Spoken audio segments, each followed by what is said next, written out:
Ya, Assalamualaikum warahmatullahi wabarakatuh. Ketegalega membeli batu. Selamat datang di turunan part 1. Turunan, ini materi yang sangat sakral. Kenapa sangat sakral? Karena ini penggunaan turunan tuh bisa sampai kemana-mana gitu, bisa sampai ke fisika bahkan. Jadi nanti kalian misalnya nyari gradien, butuh turunan. Misalnya nanti ke integral, butuh turunan. Banyak lah pokoknya.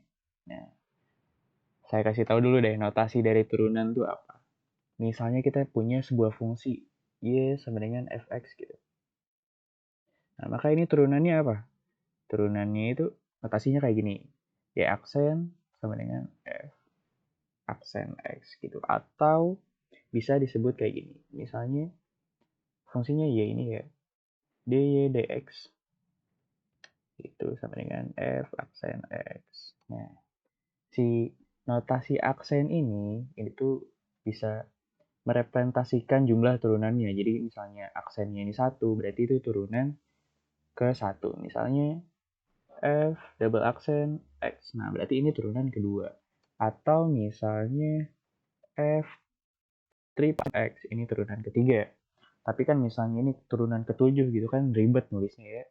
Maka bisa dipersingkat lagi dengan cara apa? Dengan cara kayak gini.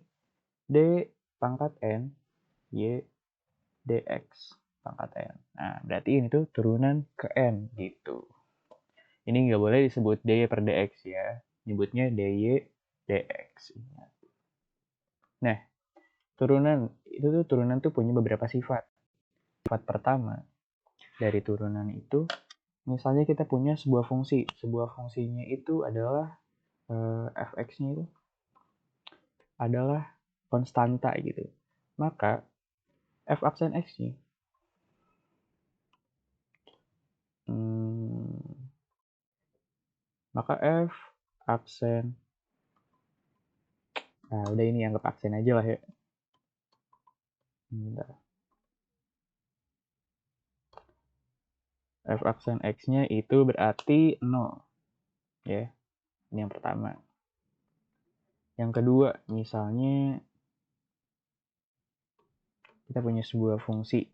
Jadi si fx-nya itu bukan sebuah konstanta, tapi misalnya kx gitu dikalikan dengan variabel x. Jadi nanti bakal kita punya misalnya fx-nya adalah kx, maka turunannya adalah k itu sendiri.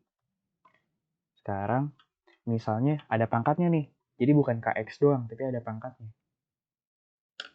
Kayak gimana tuh ada pangkatnya? Misalnya fx-nya itu adalah kx pangkat pangkat n gitu. Ini turunannya kayak gimana nih? Nah, ini nih yang paling sakral tuh di sini. Jadi kayak gini. N-nya turun dikalikan dengan K. Lalu si X-nya bagaimana? Ini pangkat. Nah, si pangkatnya dikurangin min 1. Jadi nanti kayak gini. N. Nah, jadi turunan tuh sesimpel ini. Tapi misalnya nanti kalian punya sebuah atau dua buah fungsi yang dikalikan atau dibagi, maka itu punya sifat-sifat tersendiri. Misalnya kita punya sebuah fungsinya itu adalah U dan V. U dan V ini kayak gimana sih? Misalnya fungsi pertama U dan fungsi kedua V. Maka nanti turunan dari U dikali V itu adalah U aksen. U aksen, anggap ini U aksen aja lah ya. Dikalikan dengan V, lalu ditambah dengan V aksen. Dikalikan dengan U, gitu. Jadi cuma gitu doang. Ini nggak apa-apa kalian kalau masih ketukar di sini, karena ini kan plus ya, nggak ada minusnya. Tapi nanti misalnya itu adalah fungsinya adalah pembagian, nanti bakal beda lagi. Misalnya kita punya sebuah fungsinya tuh U per V gitu ya. U per V. Nah ini kayak gimana sih turunannya? Nah turunannya itu adalah U aksen. Harus ingat ya. Jadi yang paling atas dulu nih yang diturunin. Dikali dengan V, lalu dikurangin, yang bawah diturunkan, dikalikan dengan U, lalu nanti dibagi, lalu dibagi dengan V kuadrat gitu. Kayak gini. Sorry, ini berantakan. Kayak gini. U aksen dikali V dikurangin V aksen dikali U per V kuadrat. Nah, sebenarnya kalian nggak harus hafal dengan rumus U per V, karena nanti itu tuh bisa diutak-atik. Jadi U dikali V doang, tapi nanti V-nya dipangkatin min 1 gitu lah. Kan sebelumnya kalian udah belajar eksponensial, jadinya harus sudah ngerti lah. Nah, turunan itu tuh, definisi turunan tuh kayak gimana sih? Definisi turunan, dulu tuh nggak sesimpel ini. Dulu tuh para ilmuwan tuh nyari turunan tuh dengan caranya kayak gini.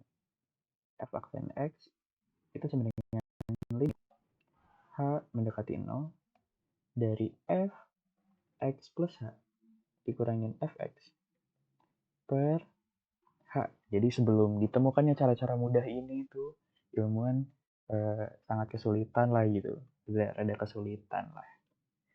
Nah, misalnya contoh soalnya, misalnya kita punya sebuah fx-nya itu adalah misalnya berapa ya?